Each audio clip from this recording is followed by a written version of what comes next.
Hey everyone, Matt Stigliano, RE Rockstar here. Going to go off topic a little bit. Normally we talk about real estate or San Antonio, but today I want to talk about heroin.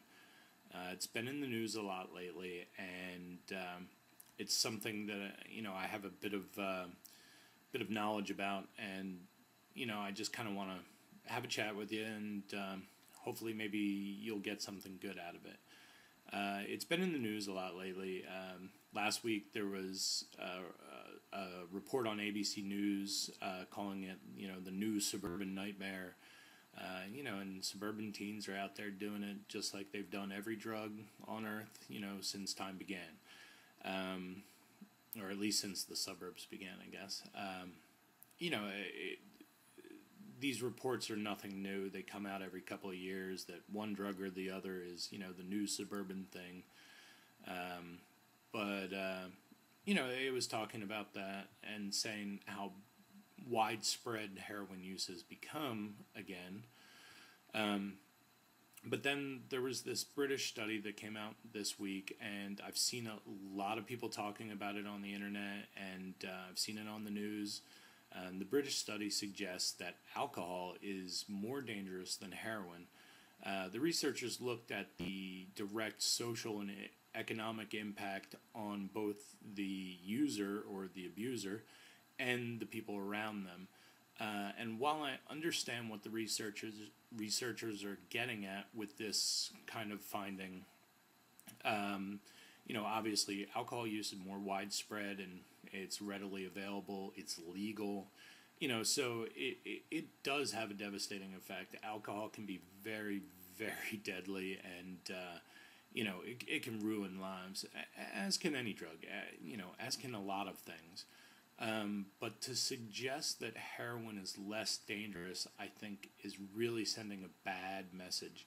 I'm sure they didn't intend to do it, but your kids are out on the internet reading, articles and sharing things with their friends, and it worries me to think that some of them might get the wrong idea that heroin isn't dangerous. I have personal experience with heroin addiction, not my own. I have quite a few friends who have been addicted over the years, starting probably in late high school. I knew a couple of people at that point. Obviously, being in the rock and roll industry, there's people like Kurt Cobain from Nirvana and Scott Weiland from Stone Temple Pilots, Lane Staley from Alice in Chains, who have battled or lost with their fight with heroin. And that's the thing. Heroin is highly addictive. We're told that every day. But I think what's more important to know is that heroin really changes the behavior of the user or the addict. Like I said, I've had some friends that have been addicts, and they have a tendency to lie, cheat, steal. They're very sneaky. And to the point where they begin to believe themselves and that everyone else around them believes them, and it really, really changes their behavior towards people in just a very nasty way. Unfortunately, it's a very hard drug to break the cycle of addiction to, and because of that, you have a lot of addicts who relapse. I have a personal friend who was clean and sober for about 8 years, loved life, was happy as could be, had everything going for him, and one day he woke up and walked down to an old familiar corner and bought a bag of heroin, and that was the end of that. He started right back up again as if those 8 years hadn't even happened. There was no external influence. He wasn't depressed. He didn't have a breakup, with a girlfriend, or lose his job or his home. Nothing. He was happy as could be one day, and he woke up and he, walked down to the corner. He's currently sober, last I spoke to him, and I hope he stays sober. But it just goes to show that, here's this drug that has such power over you that even when you least expect it, I guess, you could just suddenly say, ooh, I want to do some heroin. That there's something really dark and strange about that to me. I've also had to bury a few friends thanks to heroin, and it's not a great feeling, because I was angry with them. I wanted to punch them in their head for being so freaking stupid, as to go that route. They were bright kids. They had a lot going for them. They really could have been somebody, and done something great with their lives. And even if they couldn't have done something great with their lives, they could have at least lived. But that's the evilness that is heroin. It really grabs a hold of these people and doesn't let go. So, I don't have children, and, watching all these reports, I kind of felt bad for the parents out there. I kind of feel like you've been undermined a little bit when you go to have the drug talk with your children.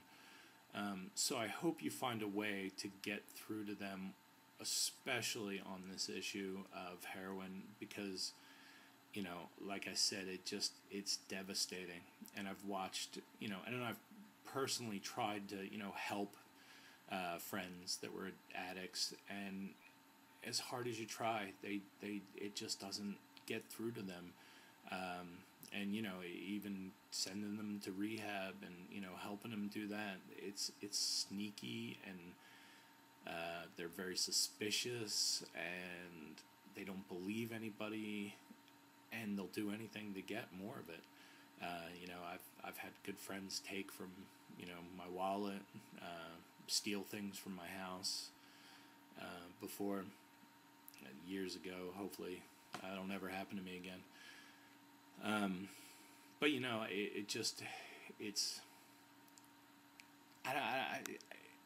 I just really want to get across to people that this is, to me, one of the most important things you can do is to keep people away from this drug. I don't want to hear stories about people dying anymore. It's just not cool. So do what you can to teach your children, especially about heroin and how evil it is. Trying to deal with an addict after they've become addicted, at least to heroin, is very, very difficult. And it's very hard for them to stay clean for good. Relapse is a very common occurrence amongst heroin addicts, recovering heroin addicts. So, just do your best out there and try to convince your kids that, this is the one thing they don't want to be doing, because it will destroy them. So sorry to kind of, be a bit of a downer today.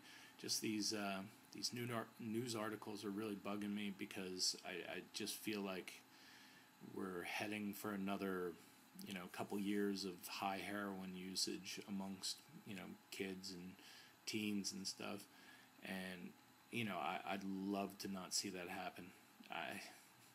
And if you're out there and, you've got a child dealing with the addiction, or, a friend or family member, I feel for you, because I know what it's like. And, I know how tough it is to deal with those people, but you have to give them real tough love. Not, don't placate them and make them feel okay and, be an enabler. You got to get tough with them. And if you don't, they're going to continue. And they're going to continue until they die. So do your best to help someone, and get them some professional help. All right? I'll be back to real estate talk next video. Like I said, I apologize for being a bit of a downer, but this one's really important to me, because I just don't want to see any more people go through what I've seen. All right? So I'll see you soon, and hope you're all doing well. Bye.